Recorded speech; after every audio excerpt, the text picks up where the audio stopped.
তোমরা কি জানো যে মুসলমানদের ইমানদার যারা রয়েছে তাদের মৃত্যুর সময় আল্লাহ রাব্বুল আলামিন কিছু একদল ফেরেশতা দুনিয়ার মধ্যে পাঠায় দেন।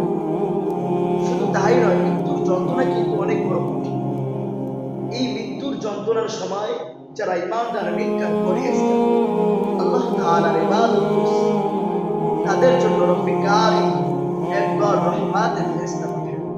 যেমন আল্লাহ তাআলা কোরআনে পাকের মধ্যে ইরশাদ করেছে, ইন্নাল্লাযীনা ক্বালু রাব্বুনা আল্লাহ, ইন্নাল্লাযীনা ক্বালু রাব্বুনা আল্লাহ সুম্মা ইসতাকামু তাতানাজ্জালু আলাইহিমুল মালায়েকা تتنزل عليهم الملائكة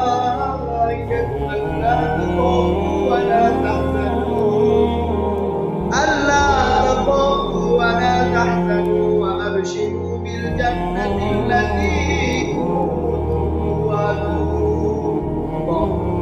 আমার আল্লাহ জানায় দেয়, একদল ফেরেশতা এসে মৃত্যুর কঠিন যন্ত্রণার সময় তারা জানায় দেয়, বান্দা তুমি চিন্তা করো না, তোমার উপরে তোমার মালিক খুশি হয়ে গেছে। শুধু তাই নয়, ওই সময় একদল ফেরেশতা তাদের সামনে, ওই নেককার বান্দাদের সামনে জান্নাতকে তাদের চোখের সামনে নিয়ে আসেন। আল্লাহু আকবার বলবেন না? সুবহানাল্লাহ। আল্লাহ তাআলা আমাদের সকলকে এই জান্নাতে যাওয়ার মতো তৌফিক দান করুন। আমিন। ওয়া আখির দাওয়ানা।